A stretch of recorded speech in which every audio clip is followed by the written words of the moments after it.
Hi friends, welcome to tasty Shahi Nazir.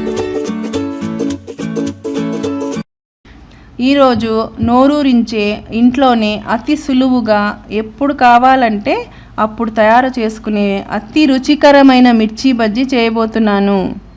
ఈ విధంగా చేసి పిల్లలకి పెద్దలకి వేడివేడిగా ఇస్తే లొట్టలేసుకుని చాలా ఇష్టపడి తింటారు. అలాగే మన ఇంటికి ఎవరైనా బంధువులు స్నేహితులు వచ్చినా వాళ్ళకి ఇలాగే చేసి పెడితే చాలా బాగా తింటారు.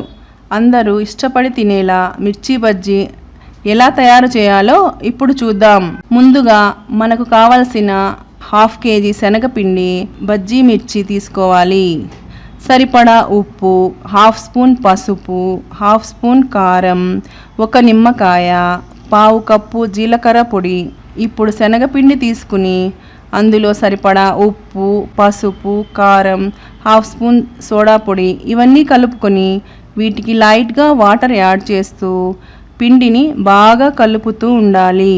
ఇలా నిమ్మకాయ పిండి మెత్తగా అయ్యేంత వరకు కలుపుతూ ఉండడం వల్ల పసుపు, ఉప్పు, కారం, సోడా పొడి అన్నీ బాగా శనగపిండిలో కలిసిపోయి చాలా టేస్టీగా ఉంటుంది.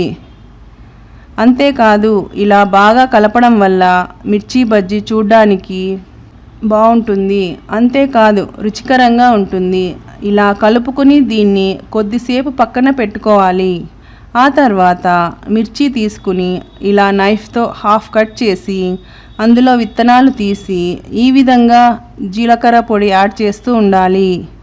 ఇలా జీలకర్ర పొడి యాడ్ చేయడం వల్ల శనగపిండి కాబట్టి కొంతమందికి గ్యాస్ ప్రాబ్లం వస్తుంది. అలా ఎవరికి గ్యాస్ ప్రాబ్లం రాకుండా ఉంటుంది. అప్పుడే ఏ భయం లేకుండా అందరూ హ్యాపీగా తినొచ్చు మిర్చి బజ్జీ. ఇలా చేసుకుని పక్కన పెట్టుకుని స్టవ్ పై గిన్నె పెట్టుకుని సరిపడా ఆయిల్ పోసి ఇందాక కలిపి పెట్టుకున్న శనగపిండిలోని మిర్చిని ఇలా శనగపిండి తీసుకుంటూ ఆయిల్లో వేస్తూ ఉంటే టేస్టీగా ఉడుకుతా ఉంటుంది.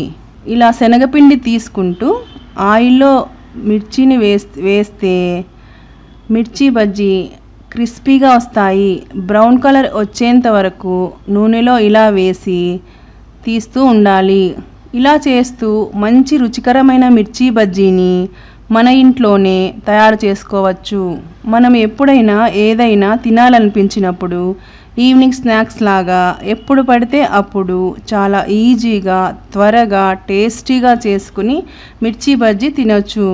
ఈ మిర్చి బజ్జీని ఉగ్గానిలో కూడా కలిపి చేసుకోవచ్చు. చాలా రుచిగా ఉంటుంది. అంతేకాదండోయ్, ఉగ్గాని బజ్జీ మిర్చి రాయలసీమ స్పెషల్ టిఫిన్ అండి.